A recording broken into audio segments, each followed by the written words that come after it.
Hello दोस्तों, आपका मेरे चैनल में स्वागत है। दोस्तों, आज मैं क्लास 12th विस्तास का 4th चैप्टर लेकर आया हूँ। इस चैप्टर को मैं पूरा आपको हिंदी में एक्सप्लेन करूँगा। यदि आपके लिए वीडियो अच्छा लगे तो लाइक करके जरूर जाना। तो चलते हैं चैप्टर की तरफ। वर सो स्मॉल, बहुत छोटे थे। द फूड सो बैड, खाना बहुत बुरा था। द प्रोफेसर्स वाइफ सो वल्युबल, जो प्रोफेसर की जो पत्नी थी वो बहुत गंदी थी। वल्युबल का अर्थ होता है गंदी। बट ही हैड गॉन, लेकिन वह गया। And there he had found Hana, और उसने यहाँ पे जाके हाना को पाया। अ न्यू स्टूडेंट, जो कि एक नई विद्यार्थी थी। And had felt he would love हर, और उसे लगा कि वह उससे प्यार करेगा। If it were at all possible, यदि संभवत होगा तो वह उससे प्यार करेगा। Now he felt her hand, अब उसने अपना हाथ गिराया। ऑन हिज आर्म, उसकी बाहों में। And was aware of the pleasure, और उसे बहुत सुकून महसूस हुआ। इट गेव हिम, उसे बहुत सुकून मिला इससे।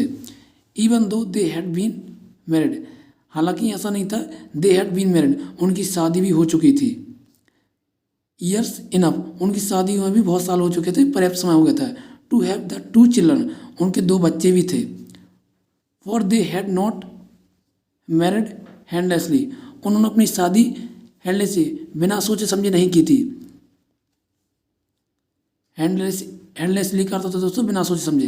तो उन्होंने अपनी शादी बिना सोचे समझे नहीं की थी। इन अमेरिका, कहाँ पर? अमेरिका में।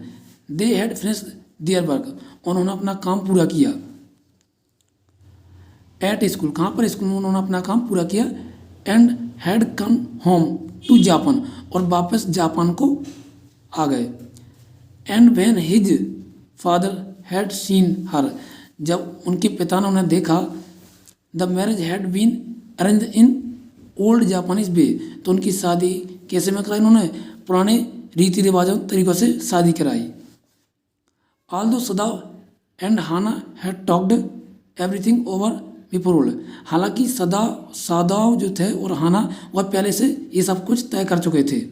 एवरीथिंग ओवर द बिफोर, वो पहले से सब कुछ इसके ऊपर बात कर चुके थे, वो तय कर चुके थे। दे वेयर परफेक्टली हैप्पी, वो पूर्णतः खुश थे। परफेक्टली का अर्थ पूर्णतः, हैप्पी का अर्थ तो खुश, तो वे पूर्णतः खुश थे। She laid her cheeks against the his arm, उसने अपना गाल उसकी बाहों पर रख दिया। It was at this moment, और इसी समय, दैट बोथ ऑफ देम, उन दोनों ने, सॉ समथिंग, कुछ देखा। Black come out of the mist, जो धुंधलेपन से कुछ काला उनकी तरफ आ रहा था। इट वॉज अ मैन, यही एक आदमी था। He was flung up out of the ocean, जिसे समुद्र से जो बह गया था। फ्लंग अप का अर्थ दोस्तों बह जाना, जो बह गया था समुद्र से। फ्लंग इट सीम्ड, जो बह गया था। इट सीम्ड, ऐसा लग रहा था। To his feet by breaker, जिसके उसके पाँव जो हैं बह गए हों। ही स्टेग्ड अ फ्यू स्टेप, वह कुछ कदम लड़खड़ाया। स्टेग्ड का अर्थ होता है दोस्तों लड़खड़ाना, तो कुछ कदम, फ्यू स्टेप्स, कुछ कदम लड़खड़ाया। His body outlet against the mist, उसकी पूरी बॉडी जो थी वो धुंधलेपन में अंध हो गई, समाप्त हो गई, दिख नहीं रही थी। हिज आर्म्स एवं हिज हेड, उसकी जो बाहों थी वो उसके सर के ऊपर थी। Then the coloured mist had hid him again, और धुंधलेपन ने फिर से उसे छिपा लिया। हु इज दैट, वह कौन है? हाना क्राइड, हाना रोई, चिल्लाई। She dropped Sadao's arm and they both leaned, she dropped Sadao's arm, उसने सदाव की बाहों में ड्रॉप्ड, वह गिर गई। And they both leaned over the railing of the veranda, और वह बरामदा पर झुककर देखने लगे। Now they saw him again, उन्होंने उसे फिर दोबारा फिर से देखा।